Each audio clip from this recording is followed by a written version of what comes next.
Prezados irmãos, prezadas irmãs, que Jesus, na sua infinita bondade, se faça presente em nossos corações.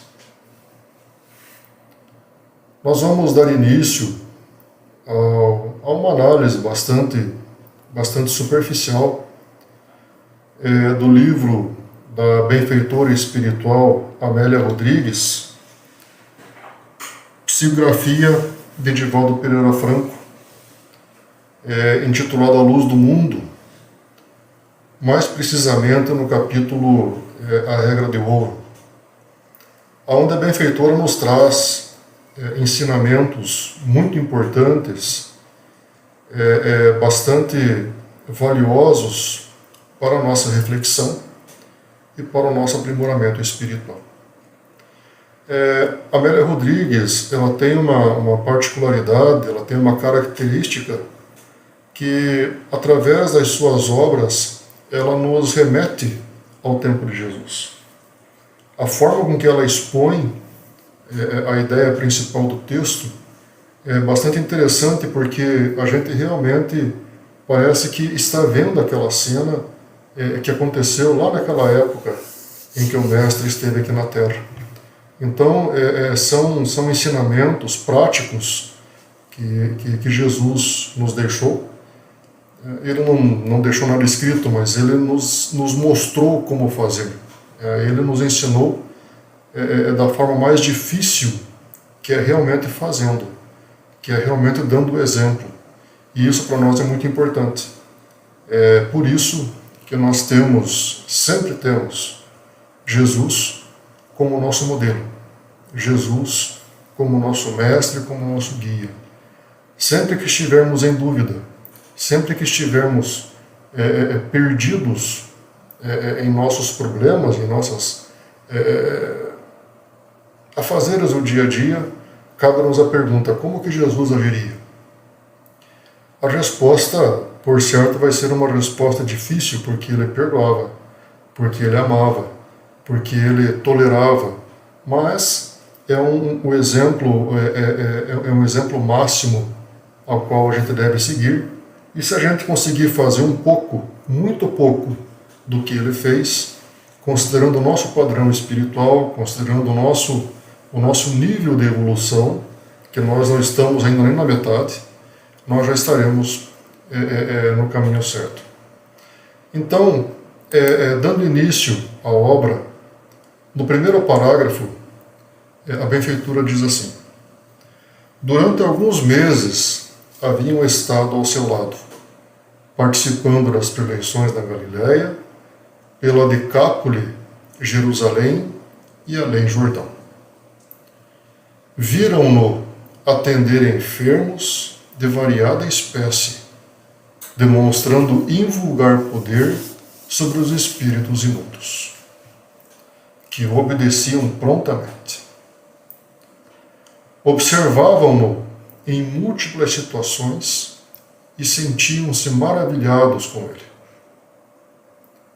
Embora alguns houvessem abandonado seus quefazeres para o seguirem, sentiam-se invadidos por dúvidas e suspeitas infundadas, é certo, porém acautelatórias. Interessante esse parágrafo, que ele relata realmente a passagem de Jesus com seus discípulos, né? E mesmo os discípulos presenciando tudo que o Mestre fazia, mesmo os discípulos sentindo a presença do Mestre, porque muito mais do que uma presença física, era um espírito puro que estava encarnado na Terra naquela época. Então, a vibração desse espírito, a energia que esse espírito transmitia, devia ser algo assim que a gente não consegue fazer ideia. E mesmo com isso, aqueles que o seguiam, aqueles que presenciavam tudo o que ele estava fazendo, a forma com que ele estava tratando as situações, ainda ficavam um tanto quanto duvidosos, né? Mas eles continuavam, embora a dúvida meio que balançasse um pouquinho, mas eles continuavam seguindo o Mestre e não só seguindo o seu caminho, mas seguindo também os seus exemplos. Sem dúvida, o seu poder era exercido sobre eles, que estavam resolvidos, se necessário, a imolar-se até sob o seu comando. Quando, porém, se ausentavam e sua presença diminuía o fascínio neles, sentiam-se fracos, saudosos da vida que levavam antes, receosos dos problemas do dia a dia. Vejam que, mais de 2000 anos depois, nós sentimos, nós agimos como aqueles que seguiam Jesus naquela época agiam. Quando eles estavam com Jesus, eles estavam fascinados com tudo que eles estavam vendo, com tudo que eles estavam sentindo, com tudo que eles estavam presenciando. Mas quando Jesus se afastava deles fisicamente, eles sentiam vontade de voltar à vida que tinham antes. Eles sentiam vontade daqueles sentimentos menos nobres, daquela vida que eles tinham antes de conhecer Jesus. Nada muito diferente do que acontece conosco. Nós assistimos uma boa palestra, por exemplo, do Divaldo Pereira Franco, quando ele vem aqui em Ponta Grossa, no Clube Princesa dos Campos. Nós saímos dali maravilhados, convencidos realmente que nós precisamos amar, que nós precisamos ser bons, enfim. Nós realmente saímos dali com uma vontade muito grande de nos tornarmos melhores. Mas essa vontade muitas vezes não nos acompanha nem até a gente chegar em casa. Por quê? Porque nós ainda estamos nesses altos e baixos. Porque ainda as nossas emoções ainda oscilam muito, ainda variam muito. Né? E aí a importância da persistência. Ninguém aqui está buscando a perfeição nessa encarnação. Mas nós precisamos buscar, sim, a melhoria contínua, mesmo que seja um pouco, mesmo que seja um passo curto, mas é importante darmos esse passo. Daí a importância da orientação do Evangelho segundo o Espiritismo, quando nos diz que se reconhece o verdadeiro espírita pelo esforço que ele faz em domar as suas más tendências. Não quer dizer que a gente vá conseguir domá-las, mas a vontade de conter o mal que existe em nós. A vontade de entender, de resolver esses sentimentos mais inferiores que muitas vezes habitam o nosso coração. E quanto mais nós pensamos em Deus, quanto mais nós evoluímos o nosso padrão vibratório, elevamos o nosso padrão vibratório, mais nós sintonizamos com espíritos que estão para nos auxiliar. Né? Daí a importância da oração, daí a importância da prece, para que a gente possa adquirir forças espirituais para persistirmos nesse caminho da transformação moral. Lá em Mateus capítulo 5, versículo 43 ao 44, Jesus disse o seguinte: vocês ouviram o que foi dito, ame o seu próximo e odeie o seu inimigo. Mas eu lhes digo, amem os seus inimigos e orem por aqueles que os perseguem, para que vocês venham a ser filhos de meu Pai que estás nos céus. Vejam que interessante. Jesus ele veio quebrar paradigmas. Ele falar uma coisa dessas em um momento onde a lei de Moisés imperava, o olho por olho, dente por dente imperava. Se fizeram mal para você, você tem direito de fazer mal para ele. Se te prejudicaram de alguma forma, você pode prejudicar também. E de repente vem um homem e fala que não. Perdoe aqueles que fizeram mal a você. Ame aqueles que te prejudicaram, que te atrapalharam, que fizeram alguma coisa contra você. Se hoje, com todo o conhecimento que nós temos à nossa disposição, palestras, livros, estudos, enfim, tudo que nós temos ao nosso dispor, se hoje já é difícil nós amarmos, nós perdoarmos, imagina aquela época. Por isso que Jesus falou que se eles fizessem isso, se eles realmente amassem, eles seriam filhos de Deus. Eles seriam filhos de Deus. Deus, nós somos filhos de Deus, sejamos nós quem sejamos. Façamos o que nós façamos, nós somos filhos. Mas por que ele usou essa linguagem? Porque quando nós elevamos o nosso pensamento, nós nos aproximamos mais de Deus. Porque Deus sempre está próximo de nós. Mas quando nós elevamos o nosso pensamento, quando nós pensamos em coisas boas, nós sintonizamos com espíritos que pensam coisas boas. Nós damos a nossa contrapartida ao nosso anjo da guarda, ao nosso espírito protetor, anjo guardião, para que ele possa nos ajudar com mais facilidade. Então, essa foi a mensagem de Jesus.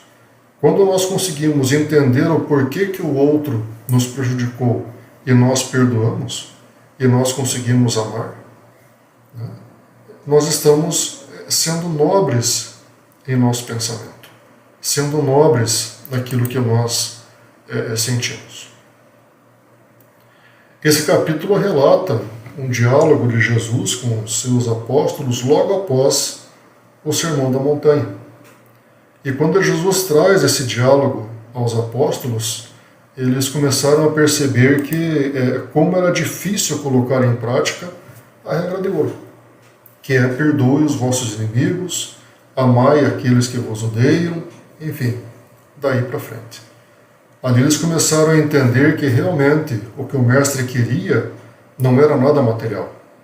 Jesus veio, como eu falei no momento, desafiando normas humanas daquela época, propondo que a verdadeira perfeição está no perdão e na transformação do coração. As normas humanas são desafiadas, pois os ensinamentos de Jesus iam contra as leis de Moisés, olho por olho e dente por dente. Como o nosso íntimo muitas vezes entra em conflito, quando nós somos chamados a amar e perdoar aqueles que nos ferem. Jesus contraria tudo aquilo que nos parece normal, a vingança, os sentimentos negativos que muitas vezes norteiam as nossas vidas. No mundo, no momento em que nós vivemos hoje, em nossa encarnação, nós que temos esse hábito de ler um pouco mais sobre o Espiritismo, sobre reforma íntima, que nós temos essa... Não é que a gente tenha êxito, mas que nós buscamos uma leitura mais edificante, que nós procuramos entender o que nós precisamos mudar e buscamos ajuda para que a gente mude, a gente percebe que muitas das coisas que estão acontecendo no mundo hoje são situações assim que poderiam ser facilmente evitadas se as pessoas tivessem a rotina da oração, tivessem a rotina de levar o pensamento a Jesus. Puxa, será que vale a pena me vingar? Aquela pessoa fez mal para mim, será que vale a pena eu ter alguma coisa contra ela? Será que isso não faz muito mais mal para mim do que para ela? Enfim, se nós tivéssemos esse hábito de cultuar esses tipos de questionamento, eu acredito que nós teríamos um mundo melhor. Porque a gente fica esperando lá, não, nós estamos vivendo num momento de provas, num mundo de provas e de expiações, e isso é normal. É normal porque nós estamos muitas vezes desorientados. Porque nós não estamos cultuando a Jesus. nós não estamos cultuando a Deus, nós não temos o hábito da oração. E aí realmente parece normal, né? E aí Jesus parece que vem na contramão daquilo que nós temos vontade de fazer, né? Ele vem falar para a gente amar e perdoar. A gente não quer amar e perdoar. A gente quer ver o nosso inimigo. O exemplo está aí, essa polaridade política que nós estamos vivendo hoje, né? Um lado quer ver o outro lado aniquilado. E isso é um tanto quanto preocupante, porque assim começam as guerras. Não na política, mas dentro de nós, dentro da nossa casa, quando muitas vezes nos falta tolerância para aquele que pensa diferente da gente. E isso é um tanto quanto preocupante, porque pode acabar culminando em um momento em que a gente realmente não espera, que é uma situação de conflito, uma situação um pouco mais complexa, né? Aquele visionário falava de um reino novo que não conseguiam alcançar, que o povo daquela época não conseguia alcançar e nem compreender. Quando ele falava que o meu reino não é deste mundo. Até consta no livro, a Amélia Rodrigues traz, né? Mas se o seu reino não é desse mundo, por que não Israel? Se perguntava. Longos foram os dias do cativeiro sob o impiedoso jugo de estrangeiros desalmados. Terrível o ódio das raças vizinhas e cruentas as batalhas que aquele povo travava para sobreviver. Novamente o grilhão da escravatura disfarça as dilacerações nos seus corpos e nas suas almas. Por que não conferir a supremacia a Israel no concerto das nações? Então, como era difícil, né, a missão de Jesus naquela época. Hoje, muitos de nós temos dificuldade de entender, mas naquela época era muito mais difícil, né, porque, inclusive, Jesus foi crucificado, tudo começou e acabou culminando na crucificação de Jesus, justamente porque eles não entenderam Jesus. Quando ele falou que o meu reino não é deste mundo e começou a realmente a ir contra o que aqueles materialistas daquela época pensavam, eles achavam que eles iam perder o poder. Eles achavam que era um homem que queria o poder, que queria o poder material daquela região, e não era. E acabou como acabou, né? E aí a gente se pergunta, né, se Jesus voltasse hoje à Terra, como seria? Se Jesus hoje fosse candidato a prefeito da tua cidade, a presidente do teu país, ele seria eleito? Será que realmente a gente entende como necessário os pensamentos e os valores de Jesus? Ah, não, são necessários, claro que são, mas e a nossa dificuldade em assimilar? Porque se nós conseguimos praticar os ensinamentos do Mestre, nós estaremos caminhando, sim, a passos largos para momentos melhores em nossas vidas. Uma qualidade de vida espiritual muito melhor do que nós temos hoje. E só depende de nós. Só depende de nós. Essa rotina, essa disciplina realmente está em nós, porque material, exemplo, enfim, tudo que nós necessitamos está em nossas mãos. Hoje, com a tecnologia que nós temos acesso a qualquer explicação, a qualquer palestra, a qualquer ensinamento, textos bíblicos, filmes bíblicos, né, de variadas religiões também, porque existem religiosos que abordam também muito bem essas questões, que nos trazem muito conhecimento. Mas depende muito de nós, depende muito da nossa boa vontade de aprender, né, e de evoluir. No Evangelho segundo o Espiritismo, no item lá, amai os vossos inimigos, Kardec nos explica que se o amor do próximo constitui o princípio da caridade,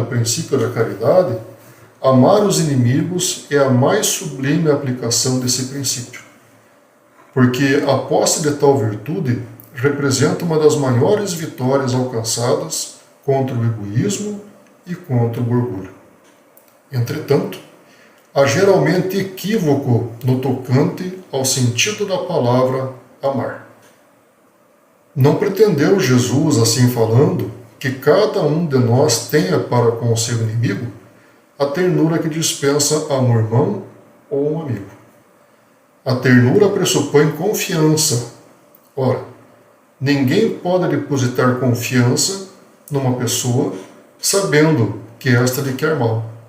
Ninguém pode ter para com ela expansões de amizade, sabendo-a capaz de abusar dessa atitude. Entre pessoas que desconfiam uma das outras, não pode haver essas manifestações de simpatia que existem entre as que comungam nas mesmas ideias. Enfim, ninguém pode sentir em estar com um amigo prazer igual ao que se sente quando está com o inimigo. Aí, realmente, o Espiritismo é o Consolador prometido. Vejam a clareza que Kardec traz isso para nós. Fica muito claro. Quando Jesus fala para amar os nossos inimigos, é para que a gente não queira mal o nosso inimigo. É para que se a gente tiver a oportunidade de prejudicá-lo, que a gente não prejudique. É para que se a gente tiver a oportunidade enfim, de fazer qualquer coisa que vá fazer mal a ele, que a gente não faça. Jesus nunca pediu para que a gente vá lá, abrace, morra de carinho pelo inimigo. Isso é falsidade. Amar os nossos inimigos não é esquecer. Esquecer é amnésia. Amar os nossos inimigos é nós lembrarmos daquilo que foi feito, que ele fez para nós no passado, sem mágoa. E isso é um processo. Isso demora anos. Isso demora muitas vezes encarnações. Mas o que nos é pedido nesse momento, considerando o estágio evolutivo ao qual nós nos encontramos, é para que nós simplesmente não faça mal ao nosso inimigo. Não pague o mal que ele nos fez com a mesma moeda. Só isso. Só isso. Nada mais que isso. Se mais tarde nós conseguirmos chegar ao ponto de realmente amar, se for o caso até de conviver sem rusgas, se nós conseguirmos evoluir a esse ponto, sensacional, muito bom. Mas se nós não conseguirmos, vamos trabalhar esse sentimento dentro de nós, porque o ódio, o rancor, a mágoa, ela só faz mal para quem sente. Muitas vezes nós não demonstramos o ódio para outra pessoa. Muitas vezes nós não demonstramos que estamos magoados, que estamos tristes, que estamos decepcionados. Nós disfarçamos muito bem. Mas a questão é aqui dentro. É eu comigo mesmo. Enquanto isso não for resolvido aqui, eu vou sofrer. O meu corpo vai sofrer com doenças psicossomáticas. Quantas e quantas pessoas não têm problemas de anos e vão encontrar a solução numa terapia, num psicólogo, numa coisa que ficou mal resolvida ali atrás, que não perdoaram, que não souberam entender, que guardam mágoa por anos e anos, e isso realmente vai dilacerando o espírito e o corpo. Interessante que a benfeitora ela relata nesse capítulo o sacrifício dos apóstolos em nome do amor, desse amor que Jesus falava para eles, né? Preservando a regra áurea do amor, Tiago, o moço, foi arrojado no pináculo do templo e apedrejado até a morte. Bartolomeu, ouvindo n'alma a musicalidade do amor, sofreu o martírio e morreu na cruz, de cabeça para baixo, após ser esfolado vivo. Judas Tadeu, Esparzinho, aquele pólen de amor, doou a vida na Armênia sob flechadas cruéis. André, crucificado. Felipe, martirizado. Permaneceram amando. Simão e Zelotes, amando. Deixou-se crucificar na Pérsia em singulares traves. Tomé, o Dídimo renovado, crente e amoroso, padeceu o golpe de uma lança na Índia, oferecendo-lhe a vida. Tiago teve decepada a cabeça, fiel ao amor, na casa do caminho. Mateus também, amoroso, consentiu em ser martirizado. Pedro, esfuziante, dominado pelo milagre do amor, permitiu-se crucificar em Roma. O tributo do amor não resistiu aos maus. Do grupo híbrido sai a nova humanidade a renovar e modificar a terra. Amai os vossos inimigos, e doai o bem a quem vos faça mal. Enunciara o reino de Deus, chegado à terra dos homens, e confraternizava com eles em nome do amor. E aí a pergunta que não quer calar, né? Vendo tudo, vendo todo esse sacrifício que os apóstolos fizeram em nome do amor, em nome do Cristo, qual o sacrifício que nós fazemos? Não que Cristo precise. Ele nos ama incondicionalmente. Mas qual o sacrifício que nós fazemos para domar as nossas más tendências? Para conter o nosso pensamento negativo? Para conter a nossa língua? Para conter as nossas emoções? É necessário sacrifício. Porque nós somos espíritos milenares que há muitos anos a gente vem agindo de uma forma equivocada. E agora a gente quer mudar. A gente precisa mudar. E é necessário, sim, uma boa dose de sacrifício para que a gente possa remar contra a maré das nossas emoções, da nossa vontade. Como disse a benfeitora no começo do livro, quando nós nos afastamos de Jesus, a vontade de voltar para o erro vem e vem com força. E é necessário sim a nossa dose de sacrifício para que a gente possa realmente evoluir. Eu fiz uma pesquisa na internet e achei aqui algo bem interessante quando ele fala de amor, quando fala de perdão. Foi feita uma pesquisa e eles reuniram algumas sugestões de como aplicar o perdão com harmonia e equilíbrio espiritual e emocional.